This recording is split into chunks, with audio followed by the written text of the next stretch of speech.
मैं गोविंदा जी का बहुत बड़ा फ़ैन हूँ। गोविंदा जी का एक बार बनारस हो गए थे तो उनसे बात मेरी हुई तो बोले कि बेटा मैं तुम्हारा इंटरव्यू सुनता हूँ तो तुम बोलते हो कि मैं गोविंदा जी को आदर्श मानता हूँ, लेकिन आपने कभी मुझसे मिलने की कोशिश नहीं की। मैं बोला कि सर मैं आपको प्यार करता हूँ और प्यार करने के लिए मिलने की ज़रूरत नहीं होती है। गुलाब के फूल हैं आप मेरे लिए, मैं आपको छूना नहीं चाहता। मैं नहीं चाहता कि आप मेरे छूने से बिखर जाएं। हो सकता है कि मेरी कमियां आपको पता चल जाए और आपकी कमियां मुझे पता चल जाए। हो सकता है मेरे सम्मान में आप कमी कर दें और आपके सम्मान में मैं कमी कर दूं। तो हो सकता है कि मैं उस दिन से आपका विरोध करने लगूं। इसीलिए मैं दूर से बड़ा खूबसूरत, आप मेरे लिए गुलाब के फूल की तरह हैं और गुलाब के फूल को छूने के बाद बिखर ही जाता है क्योंकि बड़ा नाजुक होता है। और मेरे लिए गोविंदा जी जिस तरह नाजुक हैं उसी तरह मैं सबसे बोलने वाला हूँ। कोई ज़रूरी नहीं है अगर आप किसी को प्यार, हम तो भगवान को बहुत मानते हैं तो कहाँ हम भगवान से मिलने के लिए जाते हैं, हमारे पास वो साधन नहीं है। लेकिन कोई ज़रूरी नहीं, हम किसी को मानते हैं तो उससे मिलने की कोई ज़रूरत नहीं है। आप उसका सम्मान करिए। आपसे नहीं मिलकर भी मैं आपके दिल में हूँ, आपसे मिलूँगा तो भी आपके दिल में हूँ। तो कितने लोग मिल पाते हैं, कितने लोग नहीं मिल पाते हैं, तो ठीक है आप इच्छा जताते हैं तो आपका सम्मान है। आप मेरे भाई हैं, आप मेरे जीवन हैं। आप जिससे भी जहाँ मिलना होगा, सुजनी होगा, मैं मिल लूँगा। और अब फ़ोन पे थोड़ा सा प्रॉब्लम ये होता है कि आदमी 24 घंटे में स्क्रिप्ट हाथ में है, तो कभी गाना गा रहा है, तो कभी मीटिंग कर रहा है, तो कभी कहानी सुन रहा है, तो कभी कंपोजिशन कर रहा है। बहुत सारी चीज़ें होती है कि एक जब आदमी उस लेवल पे पहुंच जाता है तो उसके पास रिस्पॉन्सिबिलिटी बहुत बड़ी हो जाती है।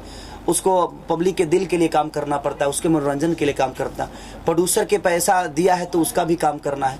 तो बहुत सारी चीज़ें हो जाती है। तो प्लीज़ आप लोग उसके लिए बुरा मत मानिएगा कि मैं किसी से नहीं मिल पाता हूँ। आप मेरे पास आ जाएंगे तो मैं आपका सम्मान हमेशा करूँगा, आपका कदर हमेशा रहेगा मेरे पास। बस इससे ज़्यादा क्या बोलूँ। ऑडियंस ये भी कहती है, पूछती है कि खेसारी भैया काजल जी से शादी कब करेंगे? कि कौन पूछा? बहुत सारे पागल है, अब पागल है क्या? बताइए, जब हमारा ब्याह हो गया है तो हम शादी क्या करेंगे जी? सर कई लोग पूछते हैं कि शादी हो चुका है आपका उनसे, कई लोग बोलते हैं हमरा से उनसे काजल से आपसे। कई लोग तो ये भी पूछते हैं कि आप शादी कर लिए, आपने चुपचाप तरीके से काजल राघवानी से शादी कर ली है। अच्छा, हम कब शादी किए हैं हमको पता नहीं है जी।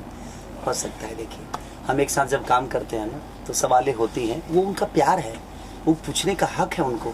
ये मेरे देवता हैं, एक भगवान जो जिसको हम मानते हैं ईश्वर, ये हमारे लिए ईश्वर है, इनको हर चीज़ पूछने का हक है। जहाँ तक काजल जी का सवाल है तो काजल जी एक बहुत अच्छी आर्टिस्ट हैं और उनके साथ आदमी काम करता है।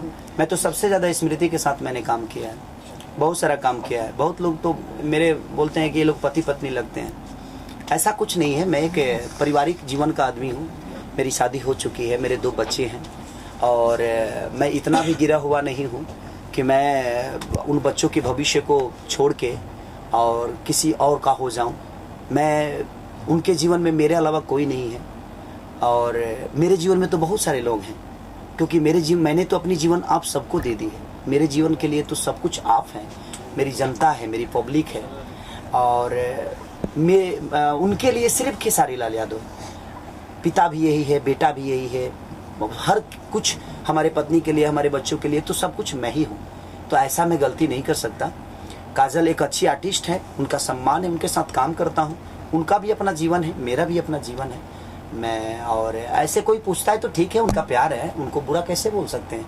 उनको हक है, जब उनको प्यार करने का हक है तो क्या सवाल करने का हक नहीं है? तो ये सब दुख की बात नहीं है। लवी पगले, और पूछो कितना शादी करना है मुझे?